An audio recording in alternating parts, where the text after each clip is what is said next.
जिसका रक्षक राम उसे कोई मार नहीं सकता। और मुझे राम जी पर भरोसा है, मेरे इष्ट पर भरोसा है, इसलिए चिंता करने की जरूरत नहीं है। मैं उनके बल पर कह रहा हूं। हिरण्यकश्यप ने कहा, कौन है तेरे भगवान जो तुझे बचाते? कहां है बता, मुझे क्यों नहीं दिखता? काशी यदि सर्वत्र, वो सर्वत्र है? बोले हां, हरि व्यापक सर्वत्र समाना, सब जगह है। हिरण्यकश्यप बोला, तो फिर मुझे क्यों नहीं दिखता?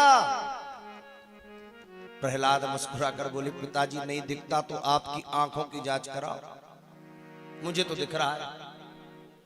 हे नीड़े सूझत नहीं, लानत ऐसो जिंद, और तुलसी या संसार को भयो मोतिया। लगता है आपकी आंखों में मोतिया बिंद हो गया पिताजी, इसलिए तो दिख नहीं रहा है। हे नीड़े सूझत नहीं, होते हुए भी नहीं सूझ रहा है। तो एक काम करो, चश्मा लागे द्रगन पर, लगे रकार मकार, राम नाम का चश्मा पहनो, फिर वाही को सूझत सदा वो दशरथ राजकुमार। उसे देखना है ना, तो इन आंखों से नहीं देख सकते हो। तलवार निकाल ली हिरण्यकश्यप ने। क्या इस खंबे में तेरा भगवान है? कस्मात स्तंभे न दृश्यति। प्रहलाद बोले, हां, इस खंबे में भी मेरा भगवान है। पिताजी वो तो हर जगह है, खंबे में क्या, जल में भी, थल में भी, सब जगह, हर जगह, धरती में है, आकाश में है, गगन में, हर जगह, अणु अणु में विष्णु विराजमान है पिताजी। बस आपको दिख नहीं रहा है। कैसे नहीं दिख रहा है? बोले महाराज, परमात्मा हम सबके अंदर है, पर दिख नहीं रहा है। क्यों? क्योंकि उसका अनुभव किया जा सकता है। अगर वो ना रहे तो हम ही ना रहे। एक बार की बात, एक गांव में एक व्यक्ति की मृत्यु हो गई। कहीं राजस्थान की घटना रही होगी। अब उस व्यक्ति की मृत्यु हो गई तो गांव के लोगों ने पंचायत बिठाई। क्यों? कि भाई इसकी वसीयत पढ़ी जाए, क्या लिखकर मरा मरने वाला। तो वसीयत पढ़ी गई, तो उसकी वसीयत में लिखकर उसने गया था कि मेरी 3 संतानें हैं, 2 बेटे 1 बेटी, तो मेरी जितनी प्रॉपर्टी है उसका आधा हिस्सा मेरे बड़े बेटे को दिया जाए, चौथा हिस्सा मेरे छोटे बेटे को दिया जाए, और 5वां हिस्सा मेरी बेटी को दिया जाए। अब लिखकर वो मरने वाला मर गया। अब पंचायत बैठी, पंचों ने घर के सब लोगों को बुलाया, दोनों बेटे को, बेटियों को, कहा कि भैया ये बंटवारा करना है, तुम्हारे पिता ने लिख के गए। बोले हाँ, जैसा लिखा वैसे ही करो, आधा बड़े बेटे को, चौथा छोटे को, 5वां बेटी को।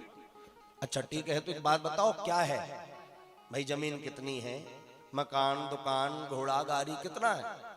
घर कौन का, उसके पास तो कुछ है ही नहीं। ऊंट है 19, कितने? जोर से बोलो, 19 ऊंट हैं। तो पंचायत ने कहा, फिर काय को हमारा टाइम खराब कर रहे हो, जब 19 ऊंट हैं, बांट बूट लो आपस में। बोले नहीं, पिताजी ने जो लिखा, पंचायत किस काम की, वैसे ही बंटवारा करो जो लिख के गए। अब 19 के आधे कैसे हो? पंचायत ने कहा भाई थोड़े 2-4 ज्यादा कम कर लो। हाँ हाँ, जो लिखा वही करो। अब दिन भर हो गया महाराज, पंचायत लगे लगे, शाम हो गई। शाम को एक व्यक्ति वहीं से निकला, वो भी अपने ऊंट पे बैठ के आया। तो उसने कहा क्यों भाई, पंचों काय की भीड़ है? पंच बोले महाराज मरने वाला मर गया, हमारी आफत कर गया है। क्यों? बोले ये लिख गया है मेरी जायदाद का आधा हिस्सा बड़े बेटे को, चौथा छोटे को, 5वां बेटी को। अब 19 ऊंट है, कहां से बंटवारा होगा?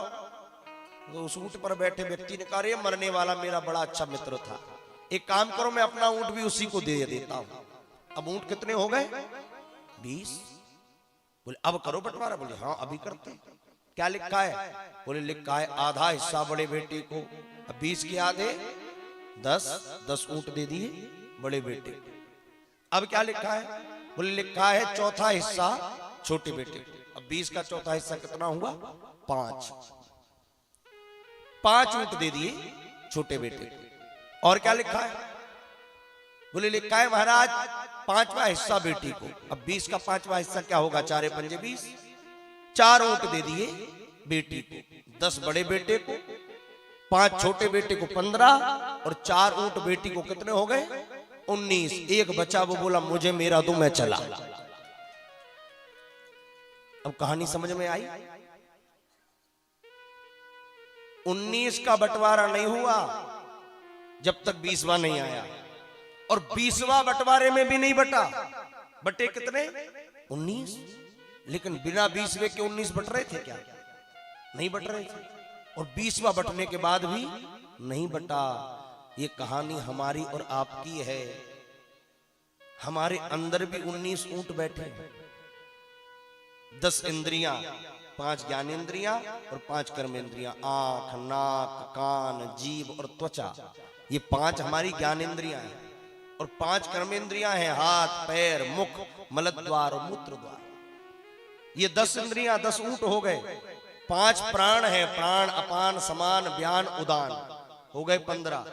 4 अंतःकरण है, मन, बुद्धि, चित्त, अहंकार। कितने हो गए? 19। ये 19 ऊंट इस शरीर को चलाते हैं। भाई पैर चलते हैं, हाथ काम करते हैं, आंख देखती, कान सुनते, मुख से स्वाद लेते हैं, प्राणों से जिंदा रहते हैं, श्वास लेते हैं, सब काम करते 19 ऊंट। लेकिन कब तक? बोले जब तक 20वां बैठा है। 20वां कौन है? सब कर परम प्रकाशक जोई, राम अनादि अवधपति सोई। 20वां ऊंट है ये आत्मा रूपी परमात्मा। जब तक आत्मा अंदर है, पैर चलेंगे, आंख देखेगी, कान सुनेंगे, मुख बोलेगा। पर जिस दिन ये 20वां निकल गया, आंख तो लगी रहेगी पर देख नहीं पाएगी, पैर तो रहेंगे पर चल नहीं पाएंगे, कान तो रहेंगे पर सुन नहीं पाएंगे। अगर 20वां ऊंट निकल गया तो यही लोग उठा करके और जला करके आ जाएंगे। वही 20वां ऊंट है परमात्मा, जो हम सबके अंदर बैठा है। तो पिताजी आप कैसे कहते हो कि भगवान नहीं? हर जगह है, बस आपको दिख नहीं रहा है। हर जगह है। अच्छा, तो क्या इस खंबे में भी है? बोले बिल्कुल है। अब तो हिरण्यकश्यप ने उस खंबे की ओर चला है, और जैसे ही खंबे पर प्रहार किया है, एकदम खंबा चरचरा कर फट गया। और फटते ही भगवान नरसिंह रूप धारण करके प्रकट हो गए। बोलिए नरसिंह भगवान की हो। गड़ गड़ गड़ानो खम्ब फटो चरचरानो, एक सो नर नाहर को रूपति भयानक है। गगड़ गड़गड़ावे जवन जीप लप लपावे, चितवत सरोज मानो अंग अंग ठानो है। भयानक विकराल रूप, बड़े बड़े नाखून, शेर की तरह मुख है, बाकी का शरीर मनुष्य के समान विकराल शरीर धारण करके भगवान नरसिंह प्रकट हो गए। जो देखा अब तो घबरा गया महाराज हिरण्यकश्यप, पर सोचने लगा मेरे पास तो इतने वरदान, मैं क्यों लड़ूं? युद्ध प्रारंभ हुआ। दिन भर युद्ध चलता रहा महाराज। और जैसे ही शाम का समय हुआ है, भगवान ने तुरंत हिरण्यकश्यप को पकड़ा, बीच दहरी पर ले जाकर के हिरण्यकश्यप को अपनी भुजाओं से उठाया और अपनी जंघा के ऊपर गोद में लिटा दिया। हिरण्यकश्यप बोला मैं मरूंगा नहीं। क्यों? मेरे पास वरदान है। कौन से वरदान? हिरण्यकश्यप बोला ना दिन में मरूं ना रात में, ना दिन में मरूंगा ना रात में मरूंगा। भगवान बोले बेटा ढंग से देख ले, ना दिन है ना रात, अभी दोनों बेलाएं मिल रही हैं। शाम का समय है, इसलिए ना दिन है ना पूरी रात है। बोले ना अंदर मरूं ना बाहर। भगवान बोले ना तू घर के अंदर है ना तू घर के बाहर है, बीच दहरी पर है। और बता। हिरण्यकश्यप बोला ना ऊपर मरूं ना नीचे। भगवान बोले ना तू आकाश में है ना तू पृथ्वी पर है, तू तो मेरी बड़ी बड़ी जंघाओं के ऊपर है। और बता, बोले ना अस्त्र से मरूंगा ना शस्त्र से। भगवान बोले ना मैं अस्त्र लाया ना शस्त्र लाया, अपने बड़े बड़े नाखूनों से ही तुझे मार दूंगा। नाखून कोई अस्त्र नहीं होते। और बता, बोले ब्रह्मा जी की बनाई हुई सृष्टि में किसी से नहीं मरूंगा। भगवान बोले बेटा ब्रह्मा सृष्टि बनाते हैं पर ब्रह्मा हमें नहीं बनाते, अपितु हम ब्रह्मा को बनाते। और बता, अब तो हिरण्यकश्यप घबराया, बोले महाराज न नर से मरूंगा ना पशु से। भगवान बोले ना हम पूरे पशु ना हम पूरे मनुष्य, हम आधे नर और आधे सिंह बनकर आए हैं।